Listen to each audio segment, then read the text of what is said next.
पाकिस्तानी तारीख में इतना बड़ा रेफरेंस और इतने सबूतों के साथ रेफरेंस या शिकायत शायद नहीं गई है। 430 सफ़ात पर यह मुश्तमिल है, 214 सफ़ात का ये रेफरेंस है और ये बात पुरानी है।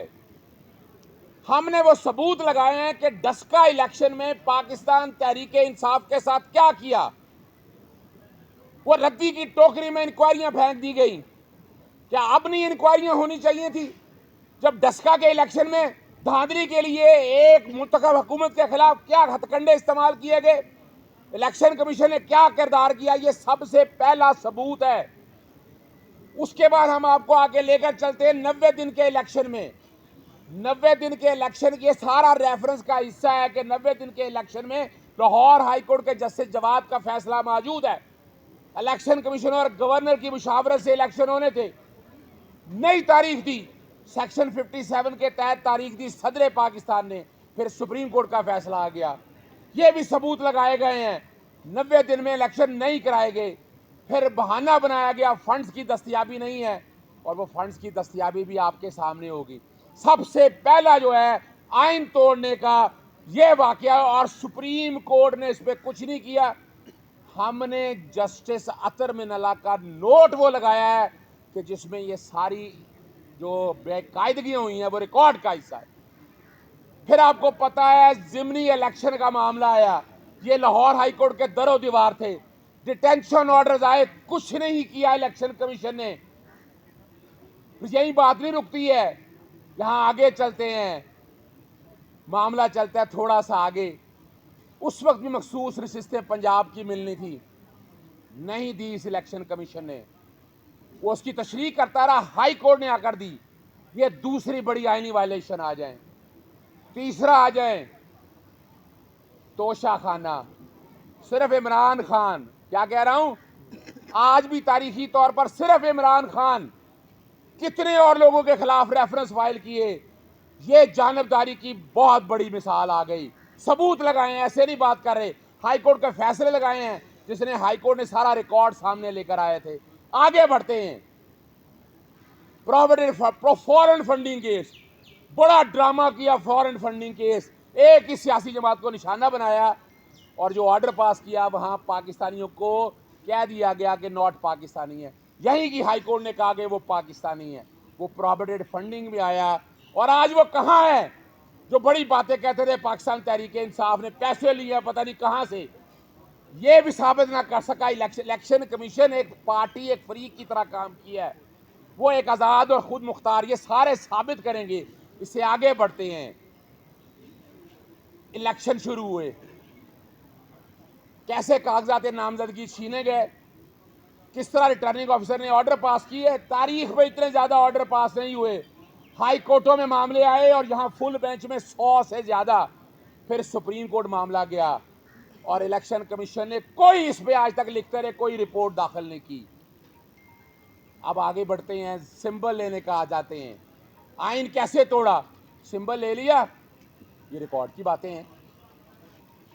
इसके अंदर सबूत लगाए हैं कि 17 जनवरी को मौजूद हैं, बुचर साहब मौजूद हैं, शेख इम्तियाज फरद भाई मौजूद हैं।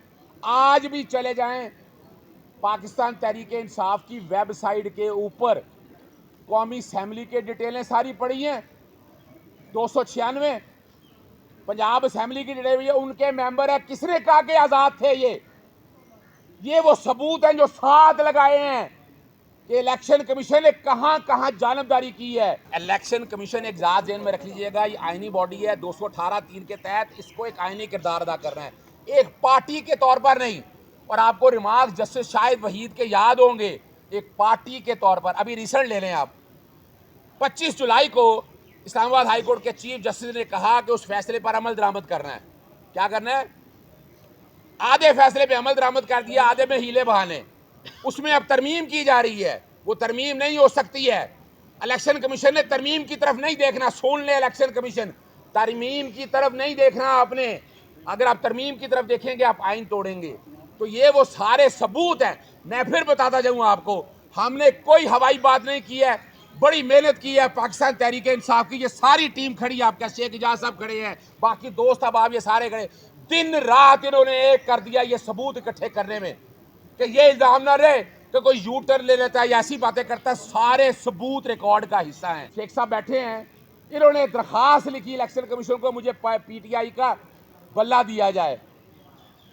लाहौर हाईकोर्ट में फॉर्म 33 की एप्लीकेशन आई कि पीटीआई को फॉर्म 33 में लिखा जाए। लाहौर हाईकोर्ट ने इलेक्शन कमीशन को कहा और इलेक्शन कमीशन ने फॉर्म 33 में नहीं लिखा, यहां भी आइन तोड़ दिया। फिर हम आगे बढ़ते हैं मखसूस नशिस्तों की तरफ। मखसूस सिस्टम में जो फैसला हुआ और सुप्रीम कोर्ट ने रात 11 बजे फैसला दिया था, ये रिकॉर्ड है, सबूत लगाए हैं साथ, लेकिन 11 बजे पाकिस्तान तहरीक इंसाफ के 4 बजे तक सबको आज़ाद डिक्लेयर कर दिया।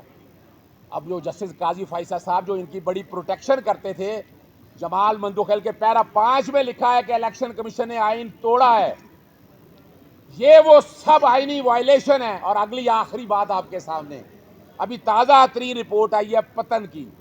पता है पतन आपको NA 130 किसका है? नवाज शरीफ का हल्का, जहां 100% या 102%, हम नहीं कह रहे, इसमें पाकिस्तान तहरीक इंसाफ किसी हवाई बात पे नहीं जा रही है।